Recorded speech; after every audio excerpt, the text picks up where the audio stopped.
Siemens is interesting because in the crisis, during the crisis, at the height of it in Germany and elsewhere, they managed to keep their production facilities going. Tell us the backstory there.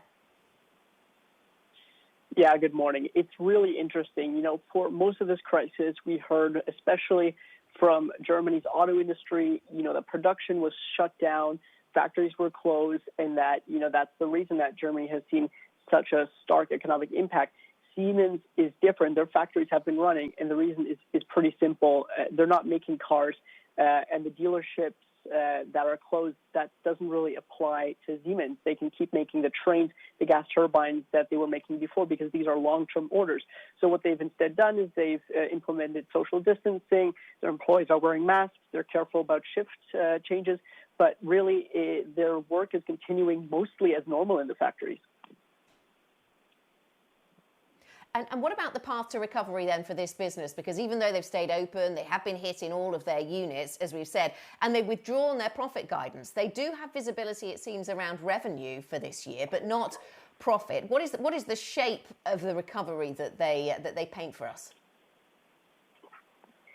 Yeah, it's really interesting. And just a few moments before I spoke to you, I was speaking with Siemens CEO Joe Kaeser, and he said that they're going to see the bottoming continue for a bit, and they don't really have visibility on the shape of the recovery. Kaeser said neither he nor his customers really know how fast things are going to pick up, but they're assuming it's going to take a while, particularly in the businesses that are short cycle. So all their digital industries, things like that.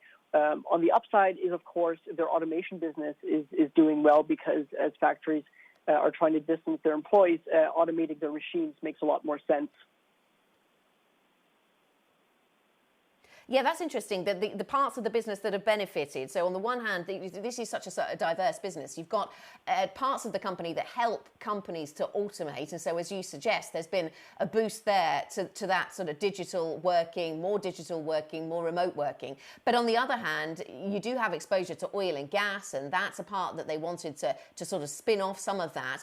So this is a business that's made up of very contrasting divisions, I suppose, at this point. Absolutely. And you hit on a very important point there. The oil price is very important for Siemens. They have a huge gas and power division that supplies companies in the oil and gas sector that are directly impacted by the oil price crash that we saw in the last month. And of course, that business is hurting. Now, we didn't get a lot of visibility into how badly it's hurting. We know that they had a net loss this quarter, but because it's being spun off this year, we didn't get detailed numbers into there.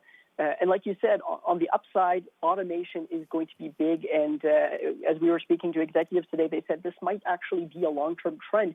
They think that there's a possibility here that companies will see the advantage of automation, that they will bring back factory jobs into high-earning countries, because they see that this is a possibility. It makes more robust supply chains, and it helps keep companies running in situations like this pandemic.